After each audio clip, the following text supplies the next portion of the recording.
This past February, I attended the Kines HaShluchos, the Women's International Conference of Chabad Emissaries in Crown Heights, New York. This incredible 4-day event brings together nearly 5,000 women from all around the globe to learn, connect, and inspire each other. I don't attend often, but this year opportunity presented itself. What an incredible chance to enjoy the camaraderie, see friends in person, and of course, enjoy the kosher catering, which was being done by someone else instead of me, as we provide the kosher food to thousands of travelers in Venice each year. It was Friday morning, the second day of the conference. From the bagels to the fruit platters to the hot dishes to the pastries, everything looked and smelled wonderful. And a room full of people whose main goal is to help others regardless of their background. What could be better than that? Shortly after I sat down, I began to feel uncomfortable. I couldn't quite place the feeling, but there was pressure in my chest. I walked to a private area. The pain quickly became excruciating, and I realized I needed to get help.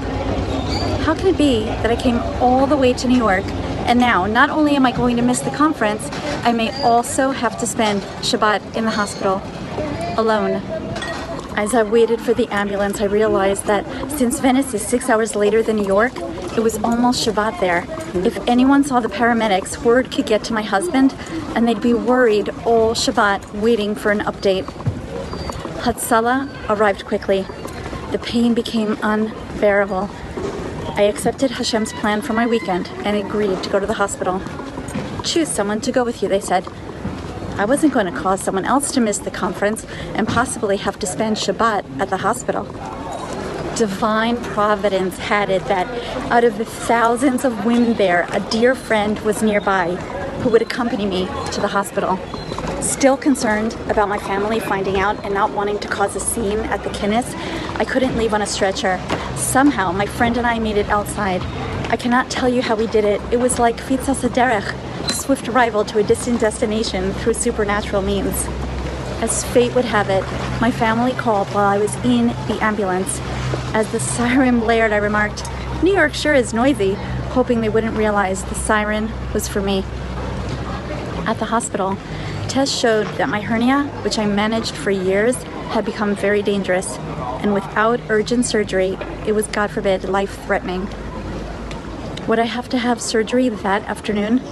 Would I have to stay in New York for weeks to recover? After hours of various preliminary treatments and much tehillim, I experienced a miracle.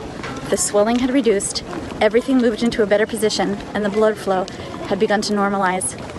Even the staff was truly amazed, one commenting that there was definitely something from above at work here today.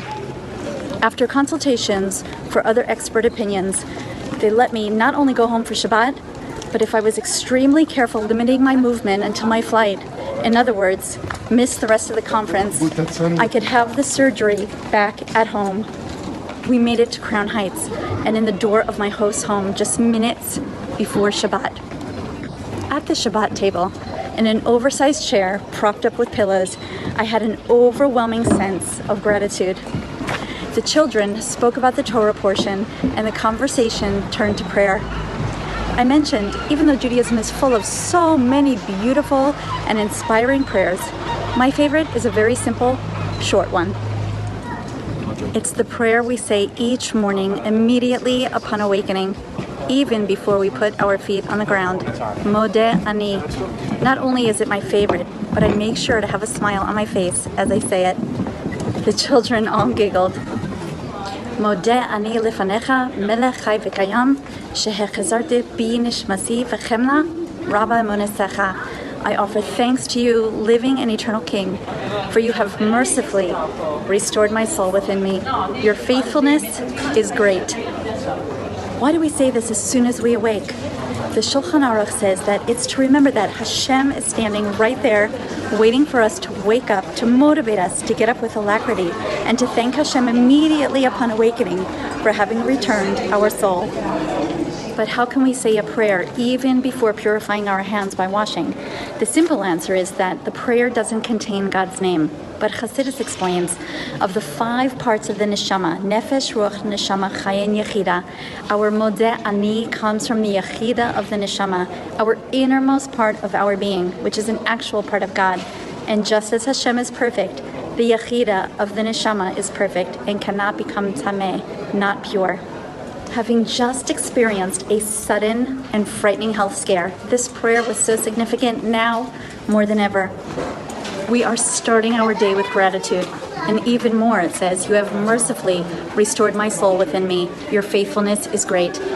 We are starting the day with Kabbalat Ol, committing ourselves, knowing that God, the creator of the entire world, who keeps it running in every moment, gave me back my soul because he trusts me, has faith in me, and is telling me that there is something important for me to do in the world today. In the Modeh Ani text, the punctuation after the word bechemla, with compassion, signifies a pause, a lengthening, which teaches us to spread our Modeh Ani throughout the day. This means that at every moment of the day, we can infuse our Modeh Ani, Kabbalat Ol, within our lives. Recently, I got a call from the hostess where I stayed during the kinnis, and she told me that to this very day, the children wake up every morning and say Modeh Ani with a big smile on their faces.